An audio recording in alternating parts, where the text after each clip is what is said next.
ഇന്ന് ഞാനിവിടെ കപ്പ മത്തി പുഴുക്കാണ് ഉണ്ടാക്കുന്നത്. അതിന് ഞാൻ 1 കിലോ കപ്പ എടുത്തിട്ടുണ്ട്. അതിലേക്ക് 1 ടീസ്പൂൺ മഞ്ഞൾപ്പൊടി, ആവശ്യത്തിനുള്ള ഉപ്പും അത് വേവിക്കാൻ വേണ്ടിയിട്ടുള്ള വെള്ളവും ചേർക്കുന്നുണ്ട്. വെള്ളം ഞാൻ കപ്പനേക്കാളും കൂടുതലായിട്ട് ഒഴിച്ചു കൊടുക്കണം. എന്നിട്ട് നമുക്കത് വേവിച്ചിട്ട് ഊറ്റിക്കളയണം.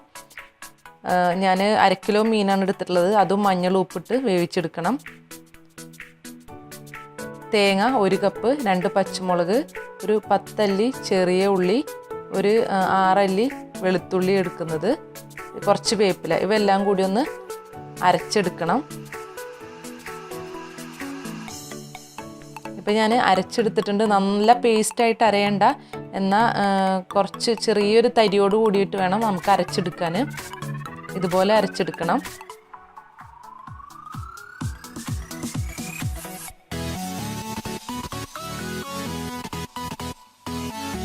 മഞ്ഞൾ ഉപ്പിട്ട് വേവിച്ച മീന് അതിൻ്റെ മുള്ളുകളൊക്കെ കളഞ്ഞ് പൊട്ടിച്ചെടുക്കണം. അത് ചെറിയ മത്തിയാണ് നമുക്ക് കിട്ടുന്നതെന്നുണ്ടെങ്കിൽ നമുക്ക് മുള്ള് കളയാൻ ഇത്ര പ്രയാസം ഉണ്ടാവില്ല. അധികം മുള്ള് ഇതിൽ കൂടി തന്നെ മിക്സായി പോയാലും വലിയ കുഴപ്പം വരില്ല.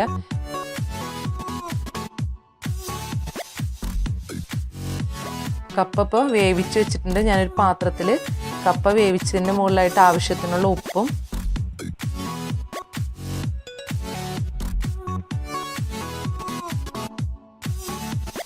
മഞ്ഞൾപ്പൊടി 1/2 ടീസ്പൂൺ, മുളക് പൊടി 1 ടീസ്പൂണും കുറച്ച് വെള്ളവും ആഡ് ചെയ്ത് കൊടുക്കുന്നുണ്ട്. ഒരു 1/2 കപ്പോളം വെള്ളം ഒഴിച്ചു കൊടുക്കുന്നുണ്ട്. കുറച്ച് വേപ്പിലയിട്ട് നന്നായിട്ടൊന്ന് തിളപ്പിച്ച് ഈ കപ്പയൊക്കെ ഒന്ന് ഉടച്ചെടുക്കണം.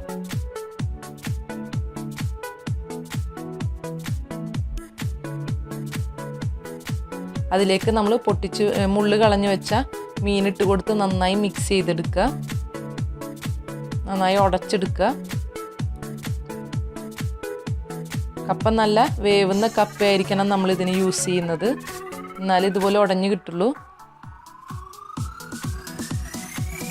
ഇതിലേക്ക് നമുക്ക് അരച്ചു വെച്ച തേങ്ങയുടെ മിക്സ് ഒഴിച്ചു കൊടുക്കാം.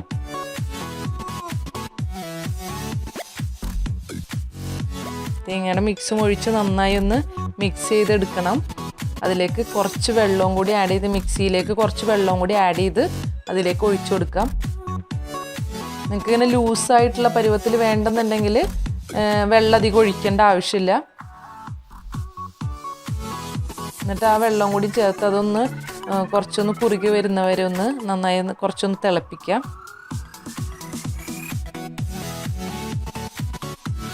നന്നായിട്ട് തിളച്ച് നന്നായിട്ട് കുറുകി വന്നിട്ടുണ്ട്. ഇതിലേക്ക് നമുക്ക് പാൻ അടുപ്പിൽ വെച്ച് കുറച്ച് വെളിച്ചെണ്ണ ഒഴിച്ച് കടുകും ഉണക്കമുളകും വേപ്പിലയിട്ട് പൊട്ടിച്ചിട്ട് നമുക്കിതിലേക്ക് ഒഴിച്ചു കൊടുക്കാം.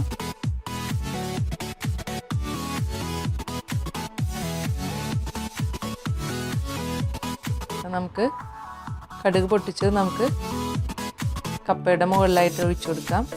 നന്നായി മിക്സ് ചെയ്ത് നമുക്ക് സെർവ് ചെയ്യാം.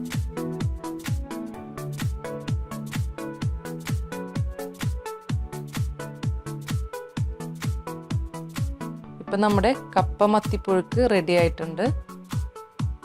എല്ലാവരും ട്രൈ ചെയ്തു.